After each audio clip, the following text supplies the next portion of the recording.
Hey guys, thanks everyone for watching the Three Questions Show and continuously providing your support and encouragement. Today we have a special guest from the United States. He's from New York City. His name is Jonaed Iqbal.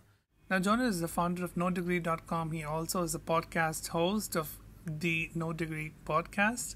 So NoDegree.com provides customized career strategy assistance, and the way they do it is through establishing strong relationships with the candidates so that they can get to know the candidate's strengths and weaknesses, and the candidate is never placed in areas where they're not comfortable in and they would not fit in. And that, I think, is an amazing way to go about it.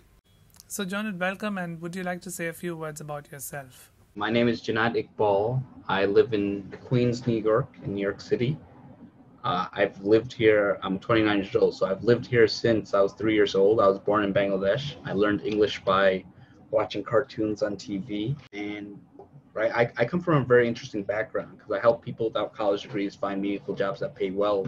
But I have a master's degree. And, people always ask me, why'd you start this? And what I tell people is that going through the system, I know who benefits from it and I know who does not benefit from it, right? Any system, it favors certain individuals and for some individuals get held back by the system. For me, it's like, if I studied, it was like, oh, am I going to be top of the class? And if I didn't study, I would still be near top of the class. So education, schoolwork always came easy to me. But I saw a lot of people who studied more than me. They definitely worked harder than me in some aspects, and they didn't get as good grades. But because I got the better grade, some people would view the people who got the better grades as better people. And I'm Bengali. In a lot of Southeast Asians, it's like, oh, this kid is first. This kid gets the highest grade. This kid's a doctor. This kid's that. And I just didn't like that you're so judged by where you go to school, what grades you get. It just sticks on you. Even though I know some of these people, they're not good people. Right? They do a lot of unethical things. And you see the other people who are great, who if you had trouble, you would call them and they would be there for you. So that's kind of why I started No Degree. It's just in the US, education is so expensive. Right. And it's just not attainable for everyone in life. Yeah. Okay. So first question for you, Jonaed, is about the future of work.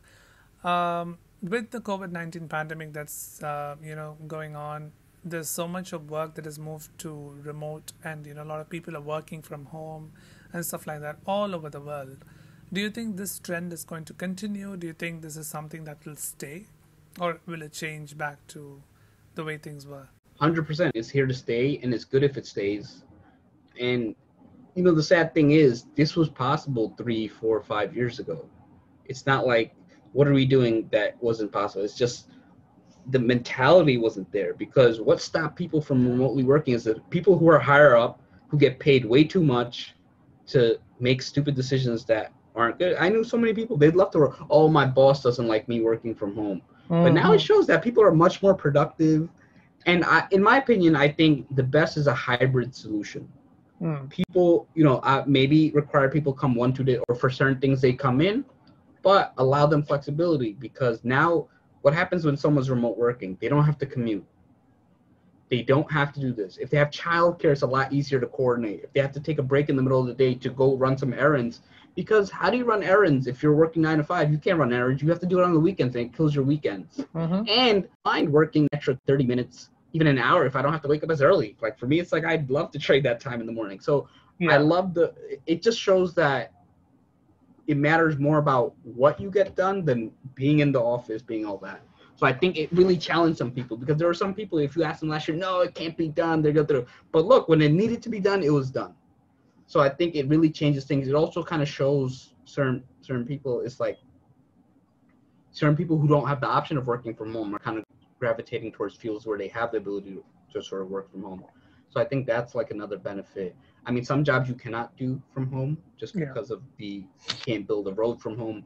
But I do think it's like getting people to think like how much of the office is required, what's really important, what's not important. Right. So I think that's the future of work. And obviously AI is going to change a lot of things. But I think artificial intelligence, I think people take it too far. They just think like all these jobs are going to go away. I think jobs will change. Okay. Some things, some aspects of it will go away, but I think other things will be created. Because if you look at a business, there's never a point where, oh, we have everything done. There's always something to do. There's some things that business owners or businesses never get to because they're focusing on the things they need to get done right now in order to function. Now, if you automate some of those things, now they can focus on these other aspects that they never got around to. So I think it'll change, and obviously some jobs will go away, but I think new jobs will be created. Like, creating a computer didn't stop people who wrote things on hand. Now it just allowed you to handle more data. It allowed you to do more things that there are jobs right now that didn't exist 5-10 years ago. And then there will be jobs that we don't even know of 5-10-20 years from now. So the future of work is going to be interesting. All right. So my second question is that do you think there's a place and time when it is okay to be unethical? Would it be okay to go against ethics? And I want you to take into consideration that being unethical at that point or at that place in time could positively impact your team or your business or your financial situation, or it's not that you're doing it for completely wrong reasons, but for in order to achieve something positive, do you think it is okay to be unethical? That is my question. I think, again, in general, no. I think that don't just do things to get more money. I mean, there were many times, like actually on LinkedIn, there was actually a company that wanted to, and this time I was broke. So like I could have used the money. Now it's a much easier decision. It's less conflict because there's always some conflict, right? It's always like, yes, the money's there. It's not just like no. But they asked me to post like a resume service. It was like, hey, promote this resume. We'll pay you like $100-$150. It was easy, just easy. It would have been the easiest $150, whatever. Right. But the thing is, their resume format was not helpful, and it would actually hurt people.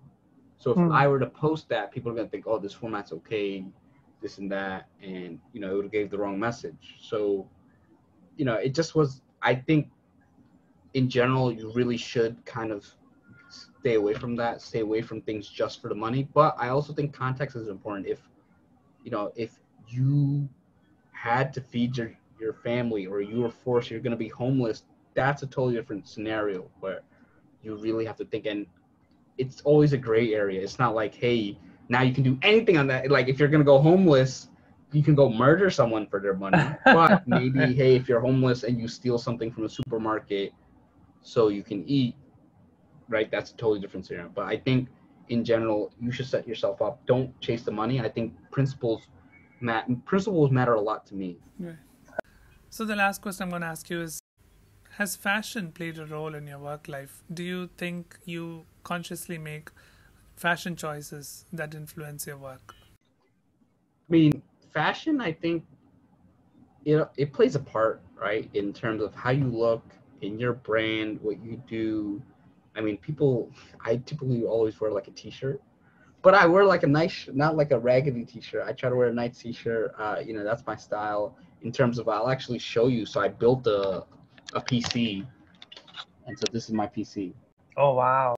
That's like a fashion statement, right? In terms of your desk, and I do like the clean looks and all that. So, but it does have like the fans. It's like I could have regular fans or I could have light up fans. Let me have that option. I could choose to turn the lights off. So it's just one of those things. It just makes it look nice. It's a clean design. So I'm a big fan of that. I mean, I'd like to spend more time. Like, I'm always in a rush. So it's like I put these things on the back burner. But I'm a big fan of like wearing, when I do wear suits, like I wear custom suits. I actually got them made in Bangladesh. I think we don't have any more reason to wear suits, right? With the COVID that's going on, I probably could have worn a suit for this, but I'd be like sweating if I did that. Yeah. No, I mean, I actually bought a decent amount of suits, so I don't need. But maybe I might buy like one or two just to have a more colorway. But again, until COVID finishes, it's gonna be a while.